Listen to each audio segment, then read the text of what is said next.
Dear Texas Radio is sponsored by these companies.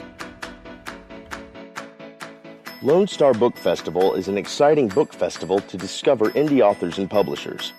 To learn more about the award-winning authors, events, and other exciting events happening during the Lone Star Book Festival, please visit our website at lonestarbookfest.com.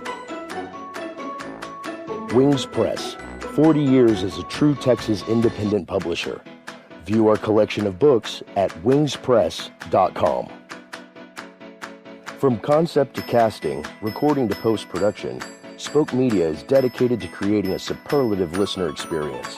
www.spokemedia.io. Bourgeois Media and Consulting, a book publishing consultant where creative inspiration is realized. More at bourgeoismedia.com.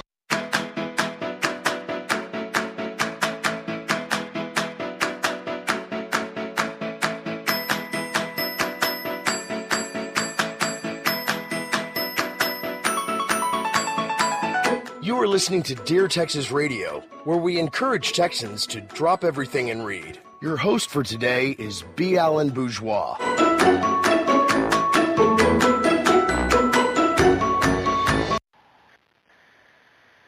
You are listening to Dear Texas Radio, where we encourage people to drop everything and read. My name is B. Allen Bourgeois, and I'm your host today. I have with me Miss Roxanne Burkey, who likes to be called Rox. Welcome, Rox. How are you? Oh, Ellen, fine. Thank you. I appreciate you taking the time today. My pleasure. You and your partner have written 7 books, and from what I understand, you're working on number 8. It's all called the Enigma something. The Enigma Factor, Ignite, Wrath, all these different terms and stuff like that. So let's start off with that question. Why Enigma?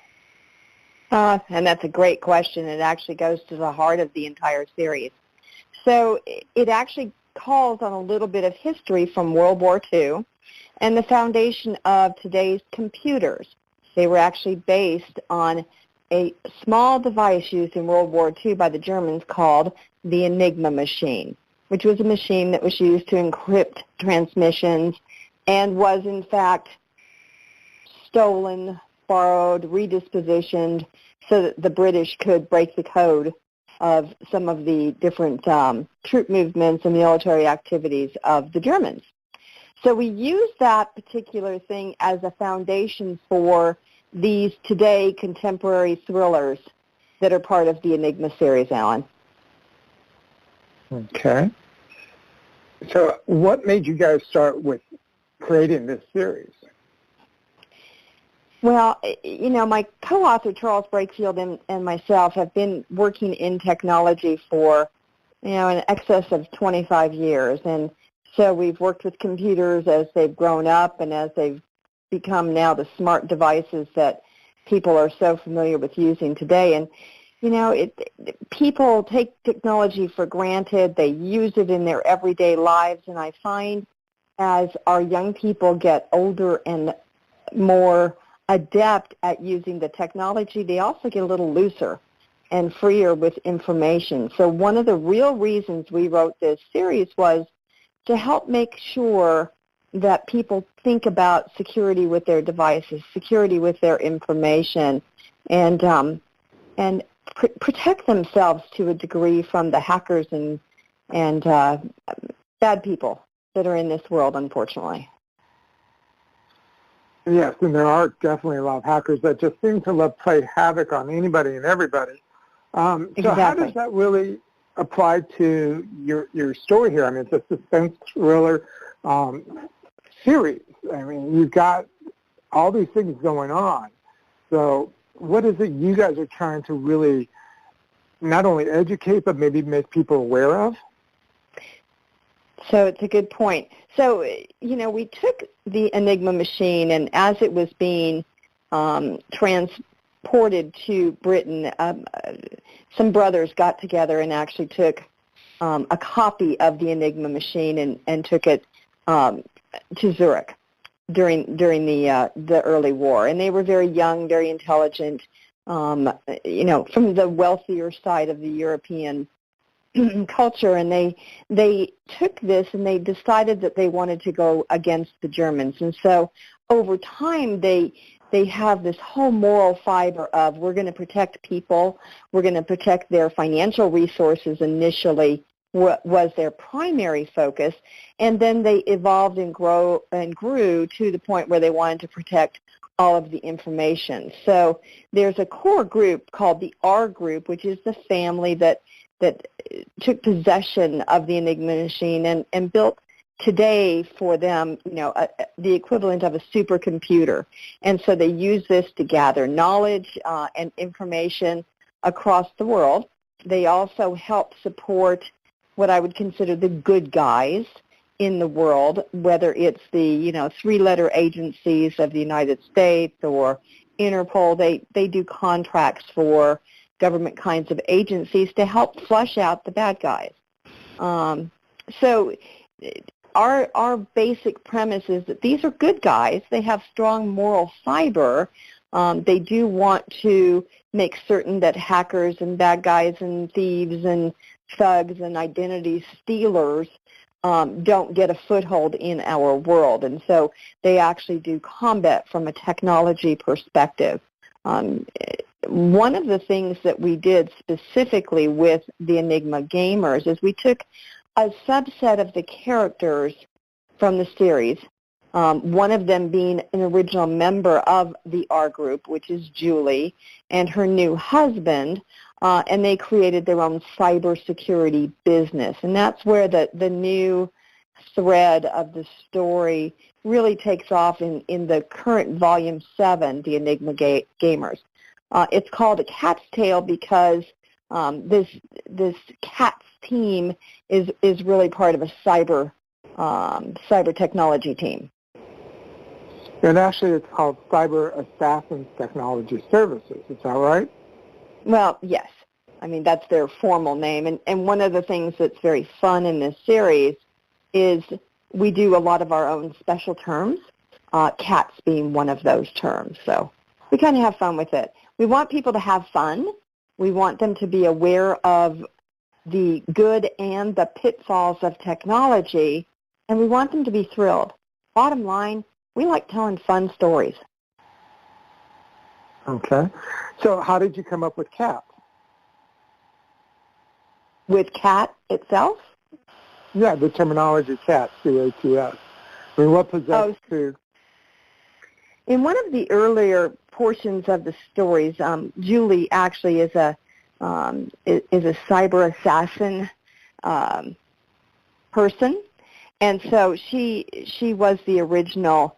We call her Jack in the stories, and she actually was a very adept cyber assassin professional. So she would create alternative identities and help create new memories for people that were being threatened by the bad guys. And so that's how we actually created this team led by her, because she does have the connection to the R group, so she can use their resources from a supercomputer perspective and some of the other resources that they have to go out and fight new threats that are coming on board. And she and Juan have a team of several people that speak multiple languages, come from, very elite kinds of backgrounds. Either it's security or it is from a, like a SEALs kind of a background, so that they have abilities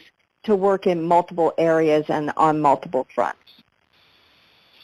Interesting you've used the terminology elite or referring to a specific group of people that usually have more money or special background, per se. What was the reason for that and not pulling people from the everyday life? As far as being part of the teams, we wanted them to have the skills to be able to take a look at situations that are going on, like those that are created in the Enigma Gamers, and see if they can figure out who would be responsible for these particular situations. So, for example, one of the little sub-stories within the Enigma Gamers actually takes takes part in a city in the United States. It's Philadelphia.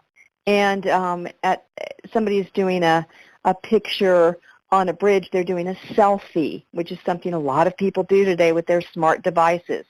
Unfortunately, they slip and they almost fall off the bridge into the water, and they're kind of hanging on to them. You know, the person that was with the selfie taker, they're holding on to this could-be victim and dial 911 to get help, which is something we all do when there's some sort of an emergency. And something has happened in this story with the 911 system. It's actually been hacked, and the call identity that comes up into the police force makes the dispatcher in the 911 service think the call is coming from someplace in Europe. And they almost hang up on these people and don't allow the 911 services to be deployed. And it's a very interesting and very aware dispatcher, which 911 dispatchers, in my experience, are very aware of what's going on in their part of the world.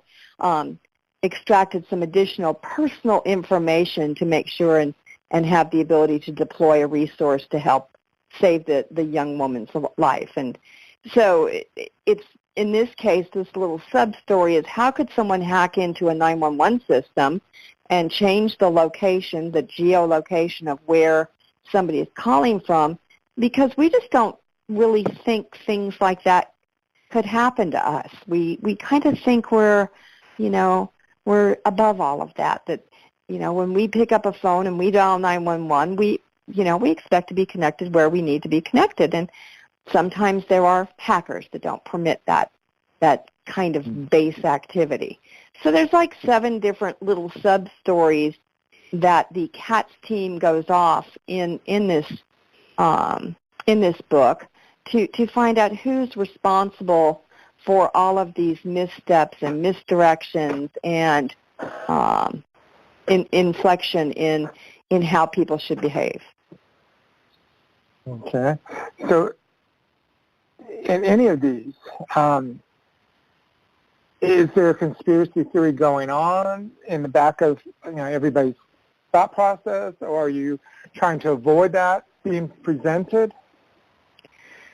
Yeah, so we don't really subscribe to the big conspiracy theories in our stories as much as individuals that are out there doing things for their own gain. So, we do create little groups of people that are, representative of different mobs or different known hacking groups that exist, but not like some of the things that would go on for, a major horrible event like the one that happened in Orlando. It's not those kinds of conspiracy. It's more about greed.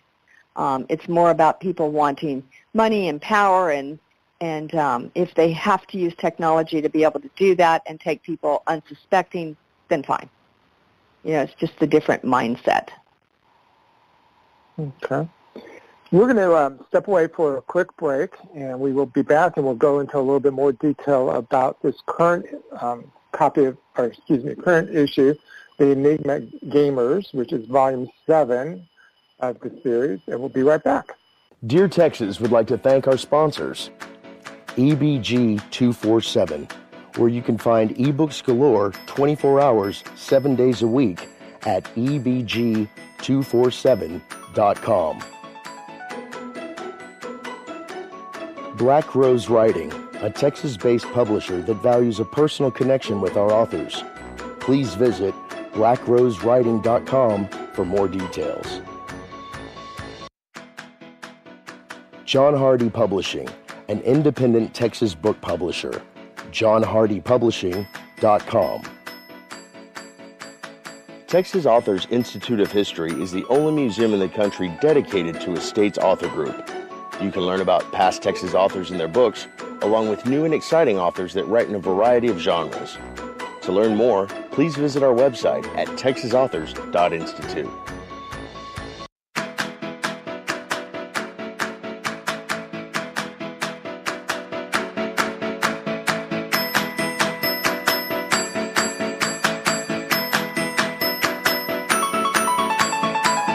You are listening to Dear Texas Radio, where we encourage Texans to drop everything and read. Your host for today is B. Allen Bourgeois.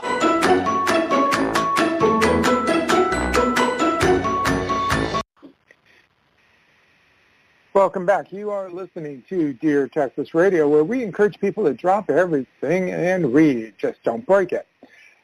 I have with me Miss Burkey, who is a partner with Charles Wakefield, and they write the Enigma series. In this particular book, it's the Enigma Gamers, which is book 7 of the series. We've been talking about different aspects of the technology world and stuff like that, and a lot of people, and please correct me if I'm wrong, would automatically consider you to be a sci-fi novel, but that's really not the case, is it? No, and I'm so glad you brought that up, Alan. These are definitely technology thrillers. They are based on technology that we could use today. So it's a matter of how that technology is used and deployed and thought about. So definitely not sci-fi. It's no wand is happening, no jumping through a time warp. This is real capability. And it's oftentimes now machine-to-machine control, which takes the people out of it, and that's something we need to take care of. Guard your passwords, guard your identity very closely.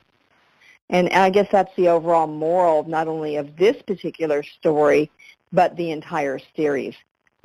There are people that can get into your email accounts, get into your smartphones, and they can wreak havoc in your world.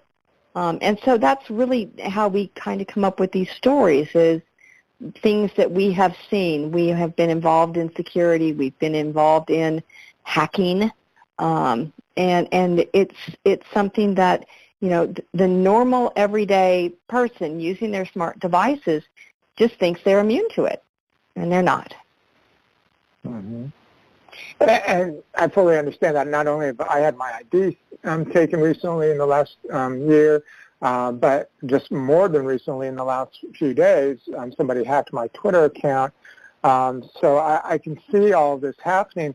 But you take it a bit beyond those simple little things like a Twitter account and stuff. You really go into more detail, right?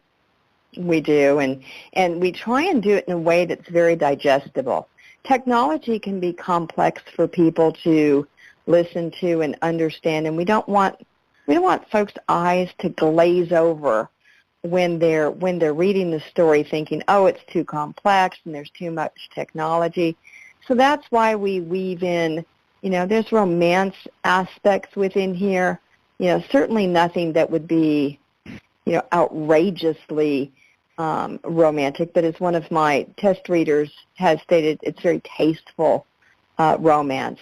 It actually takes part all over the globe. So because we have done so much travel in our real careers all over the world, we're able to pull in different locations, different things that have or could occur in a different place. So, for example, in this story, there's also some references to smart cities, which are becoming more and more commonplace.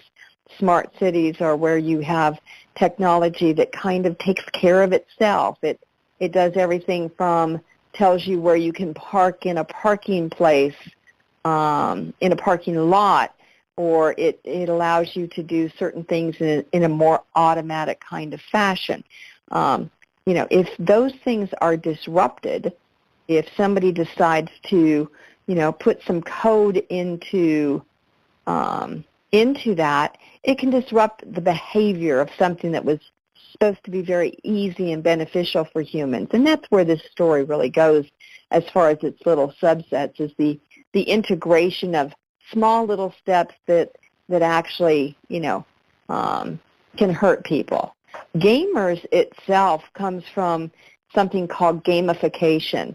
So gamification is something that has started in the last, I would say, 2 or 3 years, where everything from a marketing perspective is kind of based on people playing a game, whether it's points when you go stay at a hotel, or extra miles on an airline, or, if you download this application, you get this much off today. All of those aspects are a form of gamification. It also can be from, the video games themselves have advanced with a high definition capability, and that part of gamification, if it is, untethered, as it were, from a contest between two people over a high-definition environment, what could happen with it. So all of those different aspects are what's explored in this particular story, but it's done with fun. It's done with a human side, and it's done with a little bit of romance. Okay. Now, out of curiosity, why did you choose to add the romance? Oh, because I guess at the end of the day, everybody likes to have, some fun, a good feeling, and we have a lot of characters that are either people that we have known in our professional careers, that maybe have over time gotten together, or it's just part of, a human side of a story. You get angry, you have relationships, sometimes you have romances. Those aspects of the human quality, I just think it makes it more readable. It adds that human touch to it? Yes, exactly. And it is a human. These are stories. These are, human-to-human interaction, and you read words, or you listen to them, or you look at your, your devices these days, and you get immersed in the story because you connect to a person, a place, a thing, or hopefully all of that in our stories. Okay. And from this seventh one, you have the CATS, the Cyber Assassins Technology Services, and you're planning on doing a follow-up to this group? Yes, we are. And actually, we're working on Book 8, which is more of a continuation of the original thread of the series, the R group. And what we're hoping to do is we're hoping to continue that and then have a second cat's tale and kind of go back and forth between the two threads until we run out of ideas. So far, we haven't run out of ideas that we want to be able to explore, so it's working kind of well. One of the reasons we wanted to go in this particular vein and take on Julie and Juan is because so many people really liked them as a couple. They are married. They actually have a set of twins. And that in and of itself was one of the prior Enigma stories as to how they got together. But people like them because they're fast, they're witty, they think on their feet, and yet they have human qualities of making mistakes, being protective, loving their families, all of those things. So that's why we got into this one. And honestly, the reviews for this have been pretty good from the external reviews, and people want more of this particular couple. So they will continue to have a thread. Now, interesting enough, you talked a lot about making these fun and enjoyable and easy to read and stuff. And you have CATS, which stands for Cyber Assassins Technology Services, the ATS. In one of your statements, you write, the CATS team is the next generation of hunters in the cat and mouse game of cyber warfare. So I'm kind of curious, since you're trying to make things fun and lighthearted to a certain extent, are you going to come up with a terminology that matches mouse for the evil people out there? No, that's fun, though. I now have a note on that. No, right now the evildoers, we kind of have a term out there called MacDoors, which is some malicious acting characters deserving ostracism and retribution. That's the current really long term that we have. But I like mouse. We haven't come up with mouse yet. Okay. Something new for the book 8, 9, or 10 that you come out with. So. Exactly right. How long does it take you guys to write a book together as a team? So the way we have it structured right now, it usually runs about 4 to 4.5 months to actually write a book. So, there is some overlap from a production perspective. Fortunately for all of us, Charles' wife is our editor, and so she makes sure we do it right. But we really don't ever finish one book without having already thought about the next one. So it kind of averages 2 books a year right now. But we also have our regular professional career jobs too. So I couldn't do it if I had to do it by myself and have them out so quickly. It is a team thing. Now, traditionally, most books are published one a year. Why are you guys sufficiently working on the 2-a-year aspect? I mean, granted, it is easier with 2 people, but do you not want to hold off and just do 1 book a year? Or what's the reasoning behind 2? I guess we get excited about them, Alan. When we did Gamers originally, Gamers was actually thought about and constructed as an outline kind of framework within like 30 days. And sometimes it just writes so quickly. Now, I have to admit, the new one that we're working on, it's a lot slower. It may not be out this year. We'd like it to be, but it's not a hard and fast rule that it has to be. It's just kind of the cadence that we have gotten, and for us, it's like another line of work. And so you set up a schedule, and you do whatever it is on a routine basis, and it, in some cases, writes itself. I, for one, I don't watch TV, for example, and I get up very early, and I write 2 hours a morning every single day. Some days I write more, but for sure at least that much. And so it's just how we put it together. Okay. Earlier you had mentioned a couple times the R group. Give me a little more detail about who and what that group represents and stands for. So the R group is just, I think originally we wanted to call it the righteous group, but that was almost like too heavy, and it didn't work, so then it became like the right group, and we said, just the R group.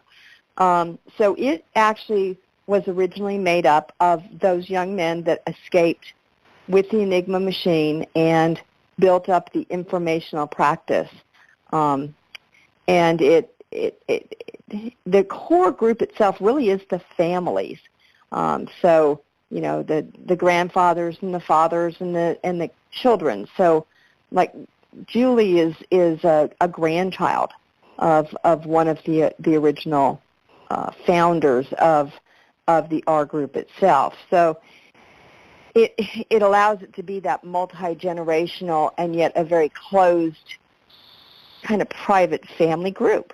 It's not something that even those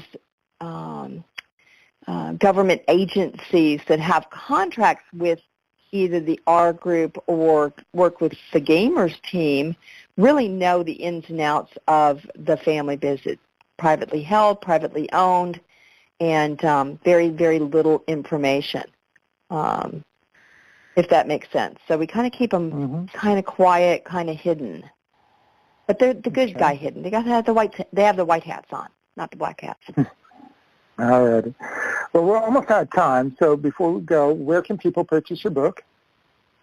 Oh, well, you can purchase it in all the best places. Texas Authors Association would be the first one. There are several other places, including Amazon, that you can purchase it. You can purchase it through any bookstore by asking for it because we are self-published authors. But our website does have the availability to link to all of those areas, Alan, and it's in paperback or it's in ebook. And there are also now book trailers.